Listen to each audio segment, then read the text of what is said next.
Exercício. Qual é a nossa única esperança na vida e na morte?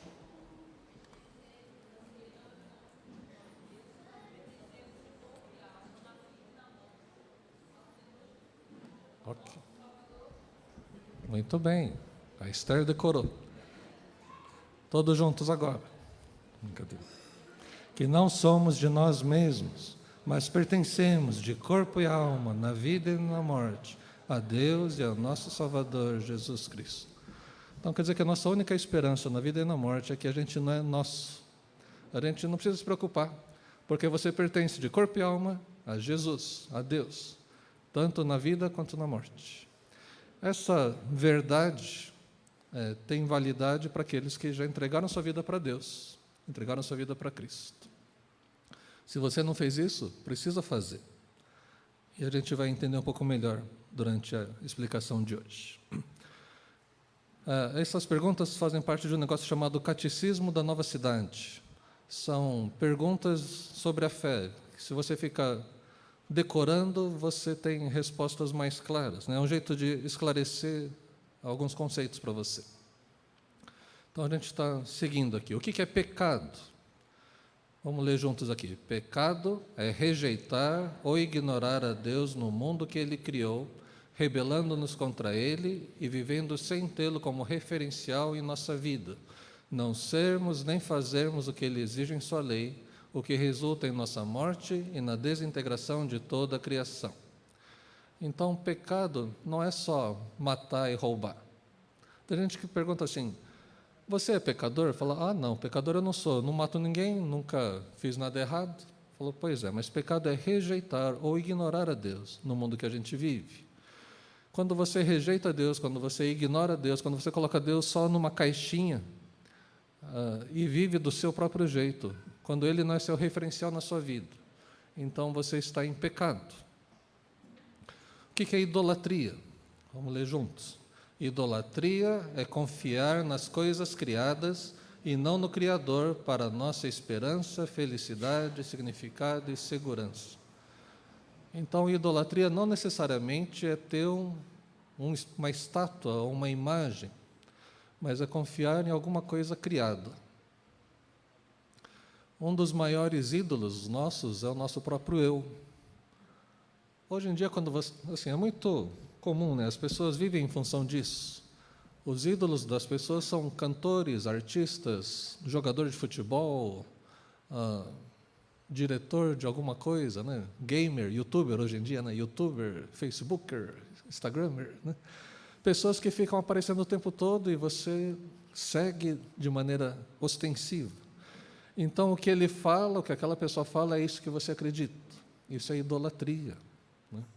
Algumas pessoas usam dinheiro, faz tudo na vida em torno do dinheiro. A gente vai ver um pouco sobre isso também. Então, isso é idolatria. 18.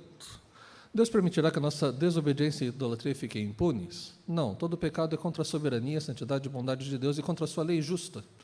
E Deus se irá com justiça contra todos os nossos pecados e os punirá em seu justo julgamento, tanto nesta vida como na vindoura. Então, o que está dizendo aqui é que Deus vai julgar nossos pecados. A vida vindoura, a vida eterna, né, que você vai reencarnar. Depois vai falar sobre isso, que não tem reencarnação, é só uma vida que a gente tem para viver com Deus. 19. Há alguma forma de escapar do castigo e ser trazido ao favor de Deus?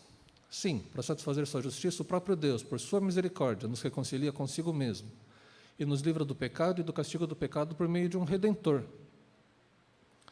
E quem que é esse Redentor? Vamos ler juntos aqui.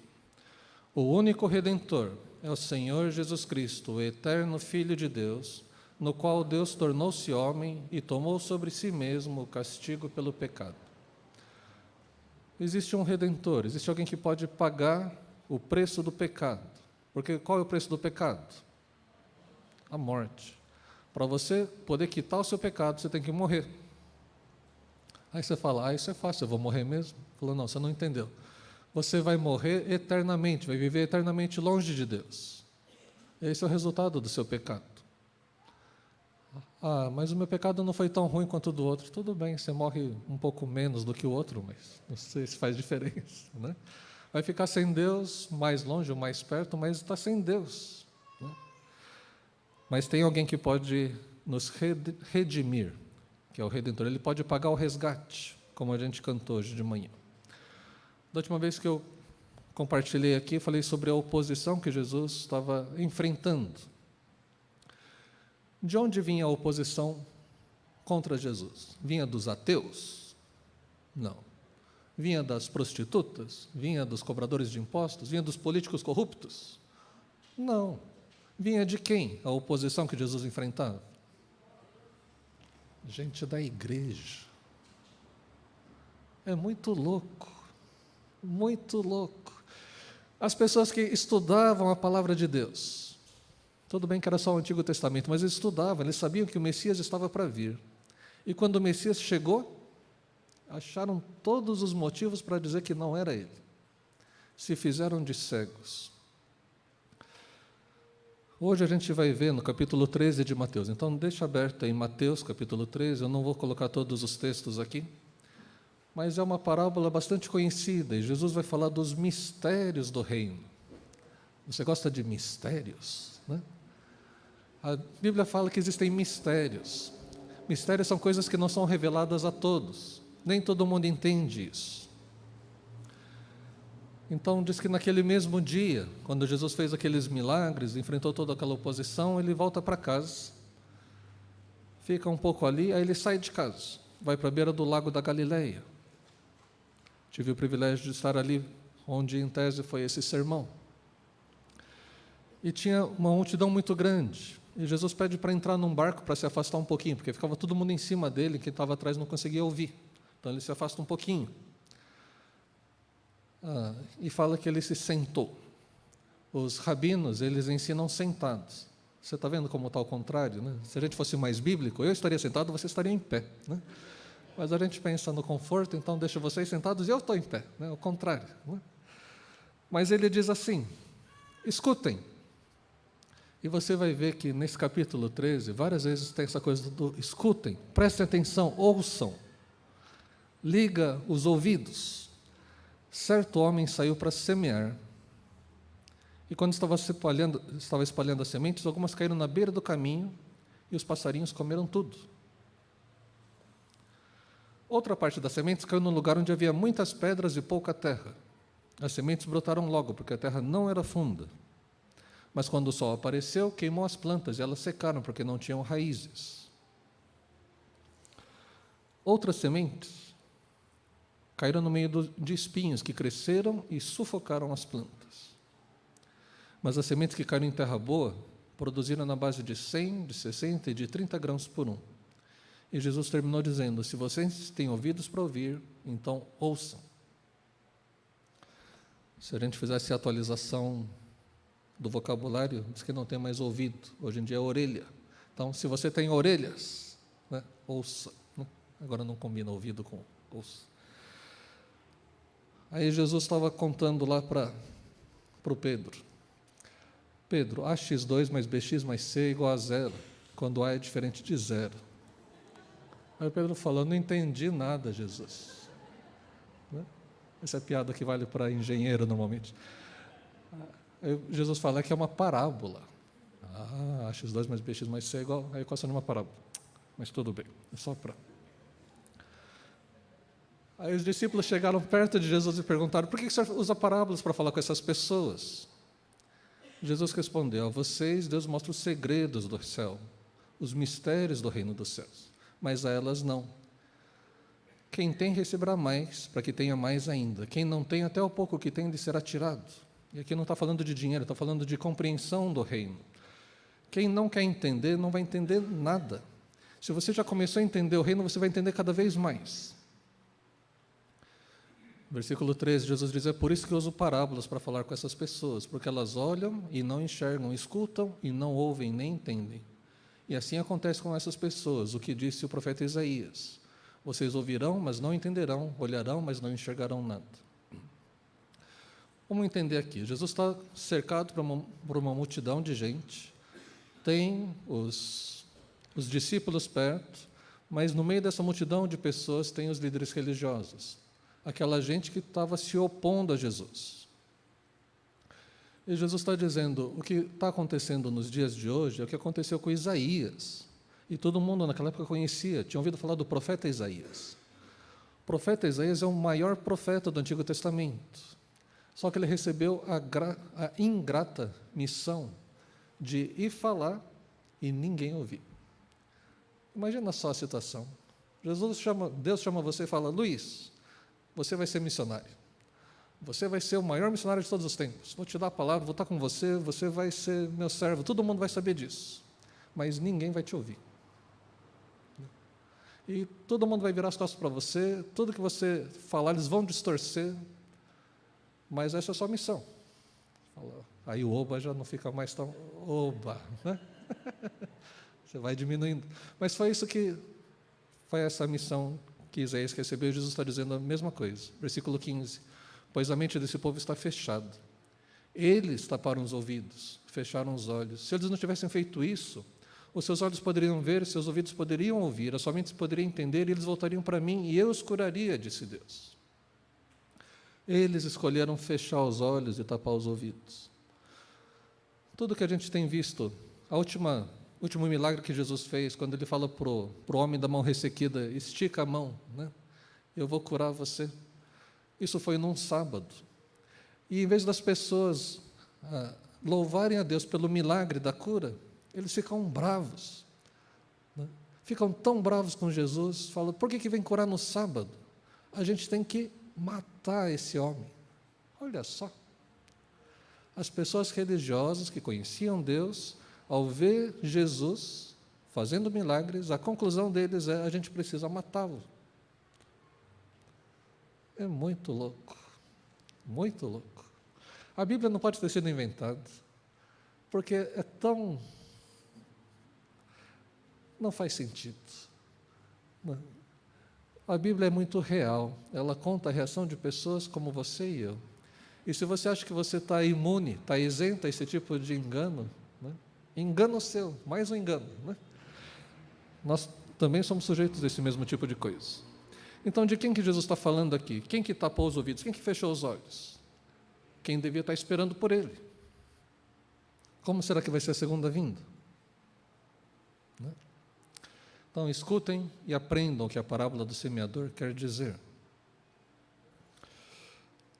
Jesus mesmo vai explicar. As pessoas que ouvem a mensagem do reino, mas não a entendem, são como as sementes que foram semeadas na beira do caminho. O maligno vem e tira o que foi semeado no coração delas. Quanto que essa semente, que a palavra que foi plantada, quanto que ela se desenvolveu nesse tipo de solo? Nada. Caiu, do mesmo jeito que foi, veio a ave e levou. Eles taparam os ouvidos, fecharam os olhos, endureceram o coração, e aí o maligno leva embora. Não sobra a palavra para poder germinar depois. Entenda que o problema aqui não são tanto as aves. O problema aqui é o chão pisado. Que está falando de beira do caminho. Os comentaristas dizem que no meio da plantação tinha alguns caminhos. O pessoal, em vez de dar a volta na plantação, não. Eles fazem um caminho no meio da plantação. E ali no meio da plantação, de tanto ir e vir, né, de tanto pisar, o coração foi ficando duro. O solo está duro. E a palavra não entra ali. Jesus mesmo explica o seguinte: as sementes que foram semeadas onde havia muitas pedras são as pessoas que ouvem a mensagem e aceitam logo com alegria, mas duram pouco porque não têm raiz.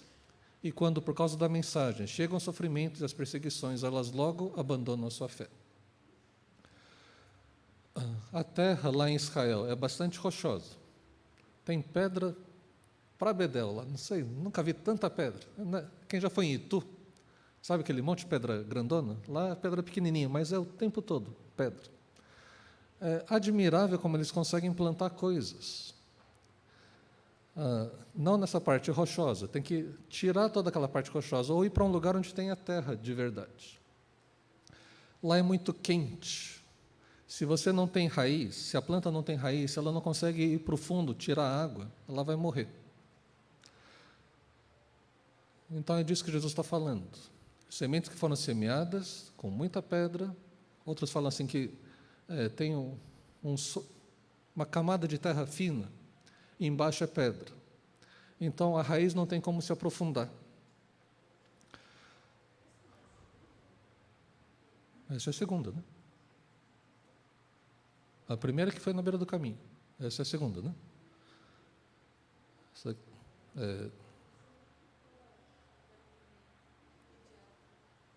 a primeira, semeados na beira do caminho, o maligno vem e tira, né? Tá. Tinha muita gente seguindo Jesus. Só nessa hora aqui que eles estão ouvindo a mensagem, está cheio de gente. Mas não são discípulos. É esquisito, né? Porque a palavra discípulo quer dizer seguidor. Mas é mais ou menos como fãs, né? Tem um monte de fãs de Jesus. Gente que gosta do que Jesus faz. Eles viram o milagre da multiplicação dos pães, acharam o máximo, né? Viram Jesus curar um cego de nascença, isso também foi fantástico, né? Jesus curou uma menina que estava morta. Já pensou uma coisa dessa, né? Então, cada história que eles ouviam ia aumentando a multidão. Uma série de fãs de Jesus. O fã-clube de Jesus era muito grande. Mas se você, que já conhece a história, você sabe que em menos de 3 anos, num período de 3 anos, tem esse crescimento na legião de fãs de Jesus, mas essa mesma legião de fãs vai estar ali, na frente do tribunal romano, dizendo: crucifica. O que vocês querem que faça com esse Jesus? Mata ele, crucifica. Né? Essa multidão que seguia Jesus mudou de ideia. Influenciado pelos influenciadores digitais da época, mudaram de ideia. Acreditaram nas fake news. Fake news não é algo recente. Se você lembra do julgamento de Jesus, diz que eles ficavam procurando alguma testemunha que desse uma história coerente. Mas não dava, cada um contava uma história que não tinha nada a ver, e quando chamava outro, não batia a história. E no fim condenaram Jesus porque ele disse que ia derrubar o templo e reconstruir de novo. Então era uma ameaça para o templo. Essa foi a acusação final. Não tinha mais nada, né? É acusar de Jesus do quê, né? Se fala que é porque ele quebra o sábado, isso é uma lei religiosa, não afeta um tribunal romano. Então a única coisa que sobrou é uma ameaça nacional. Ele está ameaçando explodir o templo. Ele falou: que história esquisita, né? E aí o que Pilatos faz? Né? Não tem nada a ver com essa história. As multidões também são assim. Quando começa o movimento, elas, sei lá, esse Jesus não é aquele que a gente estava seguindo outro dia? Falou: mas diz que ele é coisa ruim, acho que ele é bandido. Né? O que ele roubou? Não sei, mas deve ser, acho que é terrorista. Né? Está falando que ele vai derrubar o templo. Não pode ser, não deve ser a mesma pessoa. Mas está todo mundo falando que é. Então é. E aí pronto, a multidão toda está dizendo: crucifica, crucifica, crucifica. Pilatos, ao lavar as mãos, representava muito bem o povo que não queria se envolver, não queria se comprometer com aquele nazareno. Então, quando começa perseguição e sofrimento por causa da fé, essa turma já esquece rapidamente. A semente aqui, então, o que aconteceu com ela? Brotou ou não brotou? Brotou. Brotou e morreu. Né? Brotou e abortou. A primeira não fez nada. Essa daqui já começou, mas logo morreu. Aí tem a terceira. Outras pessoas são parecidas com as sementes que foram semeadas no meio dos espinhos. Elas ouvem a mensagem, mas as preocupações deste mundo e a ilusão das riquezas sufocam a mensagem, e essas pessoas não produzem frutos. Quanto que a semente evoluiu aqui? Brotou? Brotou. Cresceu? Deu fruto? Não. Aquele primeiro que eu falei que é o chão batido, é o caminho, eram os líderes. Eles tinham tapado os ouvidos, fechado os olhos, não interessava, eles não queriam que a palavra entrasse. Esses outros dois, do solo rochoso ou do meio dos espinhos, é a multidão. É gente que segue Jesus. É gente que ouviu a mensagem brotou, mas não produziu fruto. Pergunta difícil aqui, ó. Eles são cristãos? Se perguntar para eles, a resposta é claro que sim. Eu vou para a igreja, eu leio a Bíblia, pontinhos, né? Mas o que Jesus espera? Desculpa, antes disso. Quando fala da ilusão ou a fascinação das riquezas, sufocam a palavra, sufocam a mensagem. E essas pessoas não produzem frutos. Aqui o que Jesus está dizendo, por que alguém faria uma plantação? Só para ter os galinhos? Você já viu plantação de milho? A Esther plantou milho, eu trouxe milho roxo. Nasceu um monte, tudo fininho. Né? Acho que 2 deram fruto, 2 espigas. O resto só tinha a haste, um bambuzinho ali. Serve para alguma coisa? É para isso que o agricultor, né, plantou? Não. Mas você perguntar para a planta, ela fala, mas eu nasci, eu estou aqui. Eu falei, tudo bem, mas cadê o fruto? Colossenses 3:5. Lembra que a gente falou sobre idolatria? Idolatria é confiar em coisas criadas. Paulo diz aqui em Colossenses, portanto, matem os desejos deste mundo que agem em vocês. Isto é, a imoralidade sexual, a indecência, as paixões más, os maus desejos e a cobiça, porque a cobiça é um tipo de idolatria. Quando fala aqui da fascinação, as preocupações desse mundo, é porque tem que cuidar dos filhos, tem que passar roupa, tem que lavar, tem que preparar as coisas normais deste mundo. Não está falando de coisas pecaminosas, mas está falando que são coisas que chamam tanto a sua atenção que você não tem tempo de dar fruto para o reino de Deus. Já contei essa história várias vezes também. Tem gente que vem para a igreja porque está enfrentando uma dificuldade financeira muito grande. Está precisando de um emprego, por exemplo. Está com dívida. Então a gente ora, a gente ajuda a pessoa, ela arranja um emprego. Para de vir na igreja. Fala, mas não entendi. Né? Agora que você tem condições de servir a Deus, que não está mais preocupado, está difícil o dia agora, que agora eu tenho que... Domingo é o único dia que eu tenho para dormir. E as desculpas mais interessantes. Já ouvi até que ia um técnico para arrumar a máquina de lavar. Eu falei, mas domingo de manhã? Ele falou, é diferente, né? É bom esse técnico. Eu falei, é, muito bom mesmo. Nunca vi isso. Né? A desculpa é tão esfarrapada que a gente... Não sei. Né? O que Jesus está mostrando com essa mensagem aqui?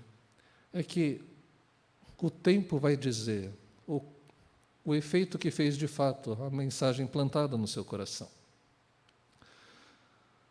E as sementes que foram semeadas em terra boa são aquelas pessoas que ouvem e entendem a mensagem e produzem uma grande colheita.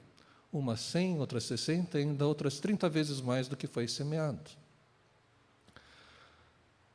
Eu não espero receber só um fruto de uma semente. Se eu plantar 1 grão de trigo, se ele der 1 grão de trigo, ele empatou, não precisava ter tido o trabalho de plantar. Se eu plantei 1 grão de trigo, eu espero que ele dê 30 grãos de trigo, ele dê várias espigas. Nunca vi espiga com 100, mas diz que pode ser que tenha uma espiga bem cheia. Quanto que a semente evoluiu aqui? Plenamente.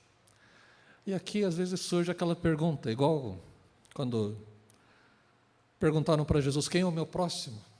Quando Jesus fala assim, qual que é o maior mandamento de todos? Amar a Deus e amar o próximo. Muito bem, você está indo bem. Aí ele, para dar uma desculpa, fala, mas quem que é meu próximo? Eu não sei quem que é meu próximo. Como é que eu vou amar o meu próximo se eu não sei quem é meu próximo? E se tem 2 pessoas, será que eu sou próximo desse ou próximo daquele outro? Porque isso tá mais... Se você quer arranjar problema, você arranja. Se quiser arranjar desculpa, você sempre arranja uma desculpa. Se quer uma solução, tem que procurar a solução, não o problema. Então, o que é uma grande colheita? O que é produzir fruto disso tudo que a gente está falando? O que é multiplicar? Que fruto você espera quando a palavra entra na vida de uma pessoa?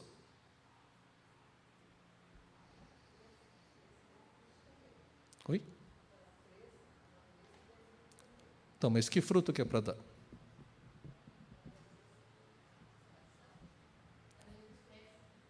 Da mesma espécie. Outras pessoas convertidas, discipuladas.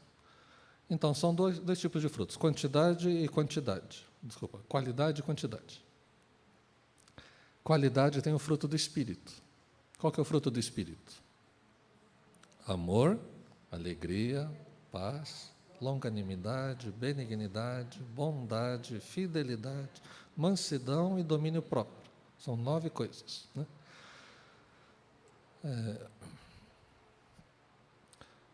Isso tem que acontecer na vida de quem ouviu a mensagem.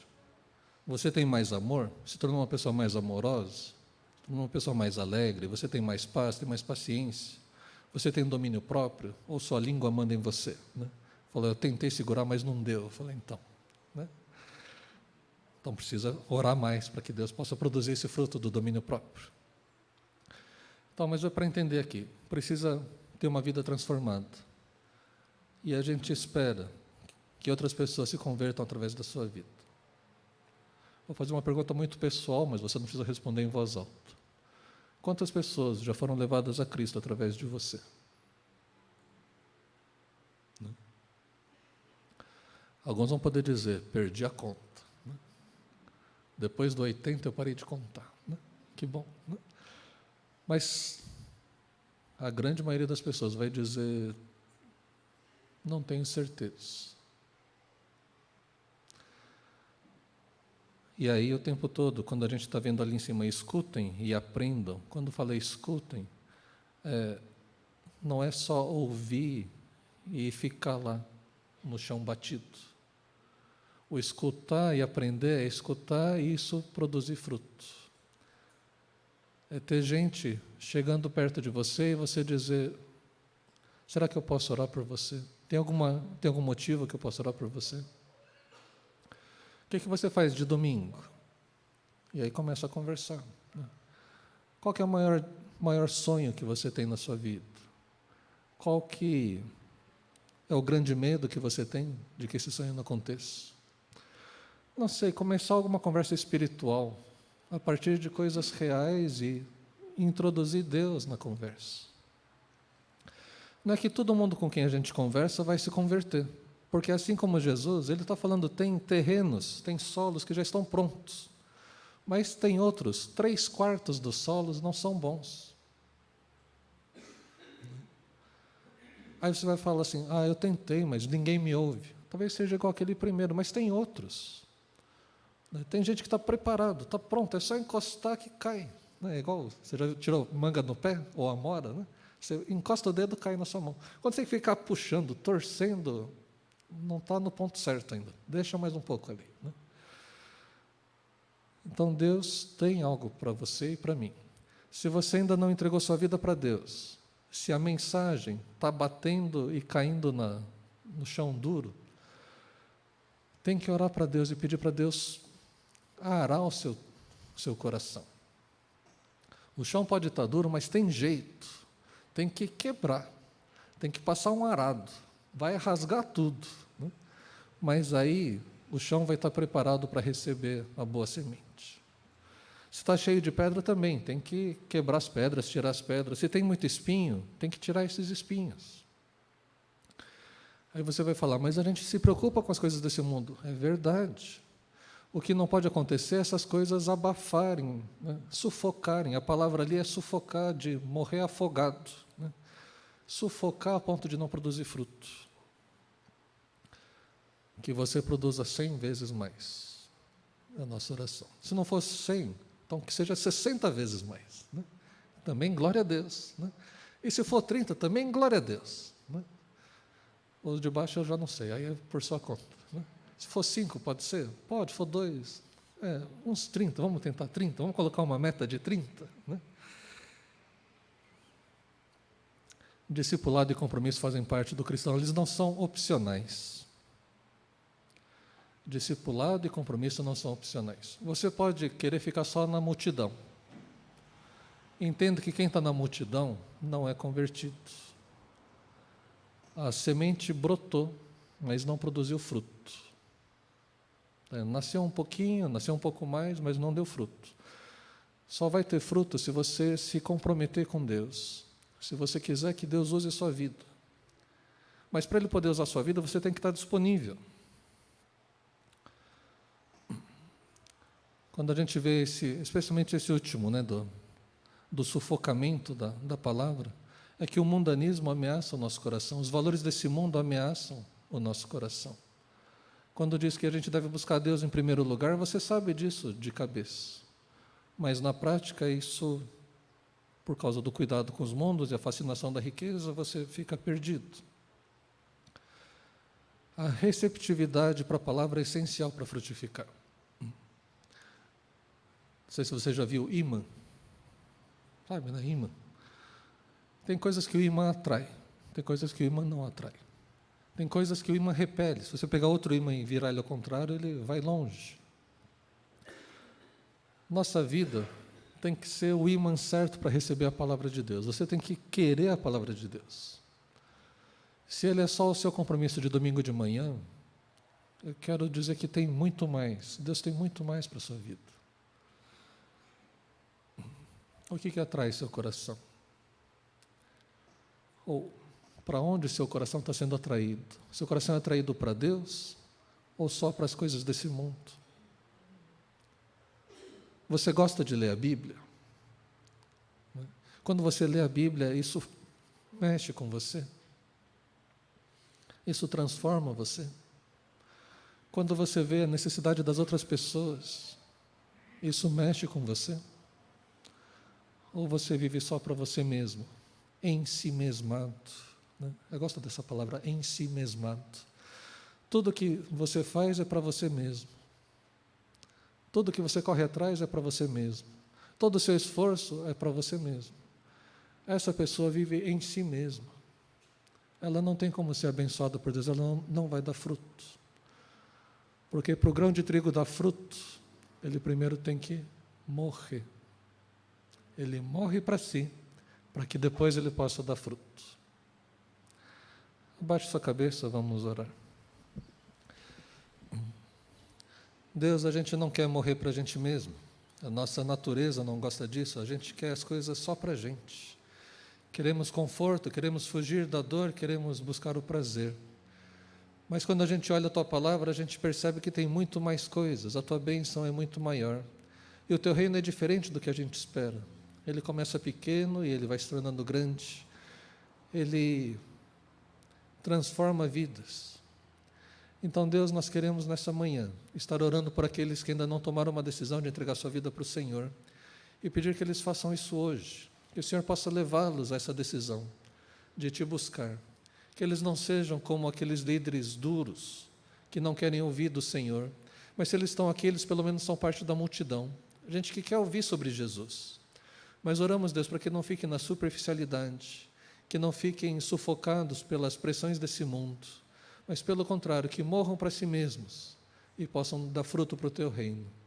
Oramos, Deus, por todos os que são cristãos, que se declaram cristãos. Oramos, Deus, para que cada um de nós possamos ter vidas que realmente agradem ao Senhor, que deem fruto. Louvamos o Teu nome, Senhor, porque queremos ouvir e vamos ouvir histórias de pessoas trazidas para Cristo por causa das nossas vidas. Oramos, Deus, agradecidos e Te louvamos por aqueles que estão visitando a gente, que são fruto de oração, são fruto de trabalho evangelístico. E oramos, Deus, para que nossos outros amigos e parentes que ainda não Te conheçam possam estar aqui também, possam Te conhecer. Agradecemos, Deus, pela vida de cada um e pedimos a Tua bênção sobre a vida de cada um de nós. Oramos para que a graça do nosso Senhor Jesus Cristo e o amor de Deus, o nosso Pai, e que a comunhão e a consolação do Espírito Santo estejam sobre você e sua casa, hoje e sempre. Amém. Amém. Acho que não tem outra música. Então, a gente está indo para as nossas classes. Se você está visitando a gente, procura a Katsui aqui.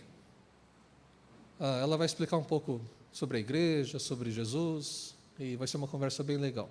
Os outros, por favor, vão para as suas classes o quanto antes, e depois, meio-dia e pouco, meio-dia e 15, meio-dia e meia, a gente vai ter um almoço, estão todos convidados para permanecer.